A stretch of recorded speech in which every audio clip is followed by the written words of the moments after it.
నా చివరి శ్వాస నేను రాజకీయాల నుంచి బయట అడుగు పెట్టేది ఈ జిల్లాలో గెలిచే చెప్తున్నా. అది 55 60 నాకు తెలియదు, కానీ ఈ జిల్లాలో నుంచి గెలిచే బయటికి పోతా. అనిల్ కుమార్ యాదవ్ ఒక సంకల్ప బలంతో మనసు పెట్టి అనుకుంటే ఆ భగవంతుడు ఇచ్చింది లేదు, ఇవ్వకుండా పోయింది లేదు. మా నాయకుడిని నేను కావాలని అడిగితే తెచ్చుకోకుండా మానేది లేదని చెప్పి మీ అందరికీ కూడా తెలియజేసుకుంటూ, అందరం కూడా రేపటి నుంచి ప్రతి వార్డులో కూడా ప్రతి ఒక్క కార్పొరేటర్ ప్రతి ఒక్క నాయకుల ఇళ్ళకి ముఖ్య నాయకుల ఇంటికి ఖలీలన్న వస్తాడు. మంచి ముహూర్తం చూసుకొని తప్పకుండా క్యాంపెయిన్ మొదలు పెడతాడు. ముందుండి నడిపించాల్సిన బాధ్యత 2 నెలలే ఉంది. అలగద్దు. నా దగ్గరికి రాలేదని వాస్తవంగా ఖలీల్ భాయ్కి టక్కని ఈరోజు ఏంటి అతనే ఒక ట్రాన్స్ లో ఉంటాడు, ఒక షాక్ లో ఉంటాడు ఖలీల్ భాయ్ కూడా. ఎందుకంటే తప్పని ఒకేసారి నేను ఎమ్మెల్యే అభ్యర్థి అంటే ఎవరికైనా ఎంత సంతోషం ఉన్నా అంతకన్నా టెన్షన్ షాక్ లో ఉంటది. కాబట్టి అవన్నీ పెట్టుకోవద్దు. అందరినీ కలుస్తాడు. కలవకపోయినా అటు ఇటునా సర్దుకోండి. మనం జగనన్నను గెలిపించాలని తపనతో మీరే దగ్గరుండి ముందుండి నడిపియాలా. అవతల వాడికి వెన్నులో వణుకు రావాలా. ఖలీల్ భాయ్ అంటే ఏదో ఆశామాష అభ్యర్థులే నేను గెలిచేస్తా ఉన్నాను దానికి ఓటమనేది కనిపించాలా. నేను చెప్తా ఉన్నా, రాసుకోండి, ఇది అబద్ధం కాదు. ఖచ్చితంగా మీరందరూ నిలబడండి. ఖలీల్ భాయ్ 2024 జూన్లో ఎమ్మెల్యేగా ప్రమాణ స్వీకారం చేస్తాడు. మాట చెప్పలేదు, నిజంగా చెప్తా ఉన్నా, ఇది నిజం. మీరు నిలబడండి. ఇక్కడున్న నా ప్రతి సోదరుడు, ప్రతి అన్న, ప్రతి తమ్ముడు, ప్రతి అక్క, ప్రతి చెల్లి అన్న మీరు నిలబడండి. ఎవరైనా కానీ ఎంత పెద్దదైనా 100 కాదు 200 పెట్టినా కూడా కార్యకర్త కసిగా చేస్తే ఖలీల్ భాయ్ని ఖచ్చితంగా నేను జూన్లో ఎమ్మెల్యేగా పంపించచ్చు. పంపిస్తాం. ఇది రాసుకో. చాలా మంది కొంతమంది ఇప్పుడు మాట్లాడను, గెలిచిన తర్వాత మీరందరూ గెలిపించిన తర్వాత తప్పకుండా మాట్లాడతా. ఎవరెవరు ఏమి అన్నారో, ఎవరెవరు చులకనగా చూశారో, ఎవరెవరు ఏమన్నారో ఆ రోజు మాట్లాడతా. ఎందుకంటే బాధ వేసింది.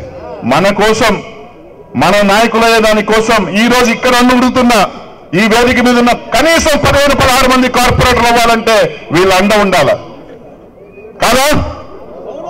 నెల్లూరులో 54 కార్పొరేటర్లు ఉంటే ఖచ్చితంగా 30 మంది ఈరోజు వైఎస్ఆర్సీపీ గెలిచారంటే కేవలం ముస్లిం సోదరులు 1000 ఓట్లుంటాయి మాయి అని చెప్పుకుంటాం మేము. అట్లాంటిది ఈరోజు ఈడ అన్ని రకాల కార్పొరేటర్లు ఉన్నాం. కుల మతాలకు సంబంధం లేకుండా కార్పొరేటర్లు ఉన్నాం. కుల మతాలకు సంబంధం లేకుండా ముస్లిం సోదరులు మనం ఓట్లేసి కార్పొరేటర్లు చేశారు, నాయకులను చేశారు, ఎమ్మెల్యేలను చేశారు. ఈ రోజు వాళ్ళల్లో ఒకరు వస్తే మాత్రం ఎందుకు మనం అడిగినకి వస్తాం? ఒక అడుగు ముందు వేసుకొని గెలిపించుకుందాం. శాశ్వతంగా చెప్తా ఉన్నా, 54 కార్పొరేటర్లు ఎప్పుడు మనమే గుండెల్లో పెట్టుకొని చూసుకుంటారు వాళ్ళు. అది బాలాజీ నగర్ ఓటైనా, వెంకటేశ్వర ఓటైనా, 4 అయినా, జెండా వీధైనా, కోటమిట్టైనా, రంగనాథపేటైనా, సంతపేటైనా, ఏ ఓటైనా చెప్తా ఉన్నా, శాశ్వతంగా మనమే కార్పొరేటర్లుగా ఉంటాం. ఆ రుణం తీర్చుకోవాల్సిన టైం వచ్చినప్పుడు రుణం తీర్చుకుందాం. ఎవరు తక్కువ కాదు, ఎవరు బలవంతుడు కాదు. కార్యకర్తలు జగన్మోహన్ రెడ్డి గారి ఆశీస్సులు, జగన్మోహన్ రెడ్డిని అభిమానించే ప్రతి గుండె బలవంతుడు, ప్రజల బలవంతులు. ఇక్కడున్న మనం కష్టపడితే ఖలీల్ భాయ్ని కూడా బలవంతుని చేయొచ్చు. అబ్బా అదేముందే. ఒకటి గుర్తుపెట్టుకో, అదృష్టం రాసి ఉంటేనే టప్ టప్ టప్ అని అంటారు. అదృష్టం రాసి ఉంది కాబట్టే ఖలీల్ భాయ్ ఎమ్మెల్యే.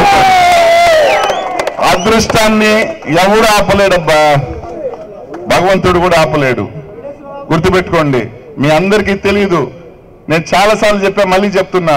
ఒక కూల్ డ్రింక్ షాప్ లో ఇదే నెల్లూరు నగరంలో 4 సంవత్సరాలు కూర్చొని నేను 2005 నుంచి 2008 దాకా ఈ వేదిక మీద కూడా కొంతమంది ఉన్నారు. రోజు పొద్దున్నే 9 గంటలకు వెళ్ళేవాడిని, సాయంకాలం షట్టర్ దించేదాకా నేనే. షట్టర్ మూసిన తర్వాత నేను వెళ్ళేవాడిని. ఆ షట్టర్లో ఆ కూల్ డ్రింక్ షాప్ అతను 2 గిన్నెలు అన్నం తెచ్చుకుంటే 1 గిన్నె నాది. అట్ట తిని అని చెప్తున్నవాడిని, నేను ఎమ్మెల్యే అవుతా, ఈ నెల్లూరు నగరంలో జిల్లాలో అనిల్ వాడు శాసిస్తాడు అని చెప్పేవాడిని అని చెప్తుండేవాడిని. అప్పుడు నన్ను పిచ్చోళ్ళ చూసేవాళ్ళు. అంటే అతిశక్తి లేదు. ఇప్పుడు ఎవడన్నా పిల్లోడు కూల్ డ్రింక్ షాప్ లో నా ముందు చెప్పినా ఒరే ఇడు బలేవోడిడా అంట, నిజంగా చెప్తున్నా అంట.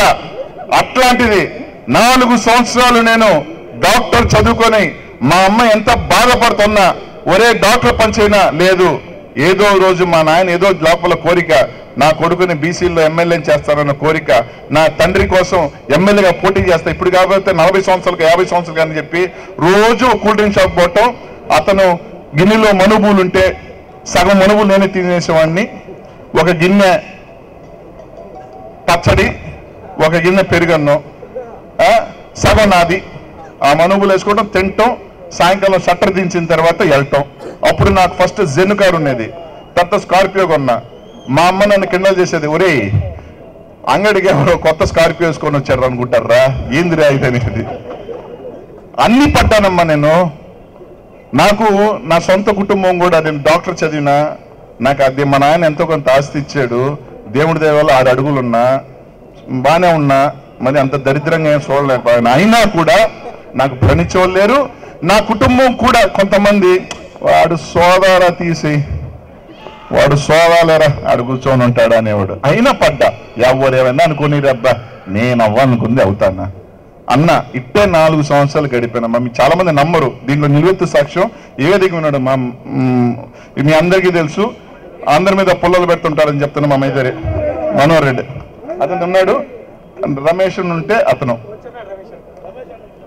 ఉంటే నేను చాలాసార్లు చెప్పాను కాబట్టి పరిచయం లేదు కాబట్టి ఇప్పుడు పరిచయం చేస్తా వేదిక మీద ఉంటే. నిజంగా చెప్తున్నా, నా కుటుంబంలో నాకు అంటే ఇంకోటి చెప్తా, చాలా మంది పాపం ఇక్కడున్న కిన్నర్ ప్రసాద్ అన్న, మాలేదరన్న, మా వాళ్ళందరూ ఆ 4 సంవత్సరాల్లో నేను కూర్చున్నవాడు కూడా స్వామి నా మీద పోటీ చేస్తున్న ఆ సామాజిక వర్గం సంబంధించిన వ్యక్తే. బలిజకి సంబంధించిన అంటే నాకేం కుల మతాలు ఏం లేవు, అంత అప్యాయంగా పెరిగిన వాడిని. నన్ను భరించిన వాడు పాపం 4.5 సంవత్సరం అక్కడ కూర్చొని వచ్చి అయిపోయాడు. అందరికీ నేను ఎమ్మెల్యే అవుతా, నేను ఎమ్మెల్యే అవుతా నన్ను పిచ్చోళ్ళ చూసేది.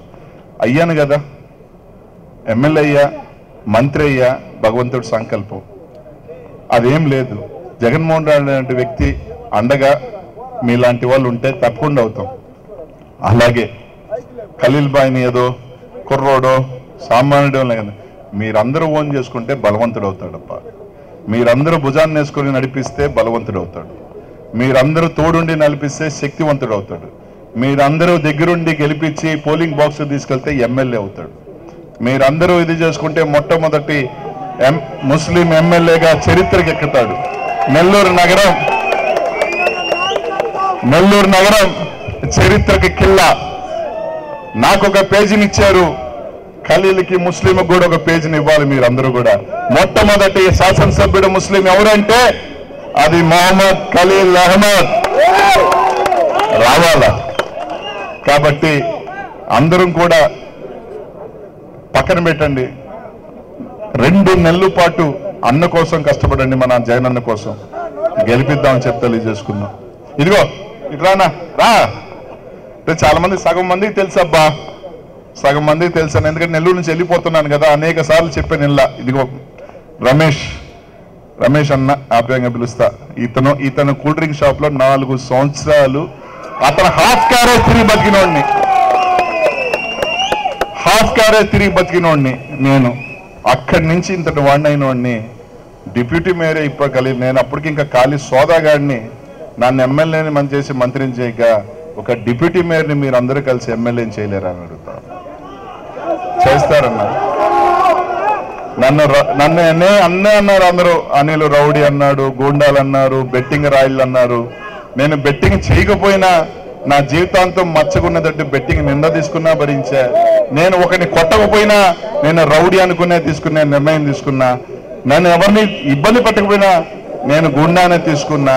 చంద్రబాబు నాయుడు వచ్చి మన భూ కబ్జాదారుడు అన్నాడు, మంచిదే, ఏ భూములు తీసుకున్నా అతను అన్నీ భరించా, ముందుకు వెళ్ళా. కాబట్టి నన్ను ఇంత వాణి చేయంగా మీ అందరికీ సుపరిచితుడైన ఖలీల్ బాయ్ని చేసి దాంట్లో ఇబ్బంది లేదని చెప్పి తెలియజేసుకుంటూ ఇంతసేపు లాస్ట్ మీటింగు, ఇంతమంది కార్యకర్తలతో మళ్ళీ నేను ఎప్పుడు పెడతానో తెలియదు. నా కుటుంబ సభ్యులతో నాతో పాటు 15 సంవత్సరాలు నడిచి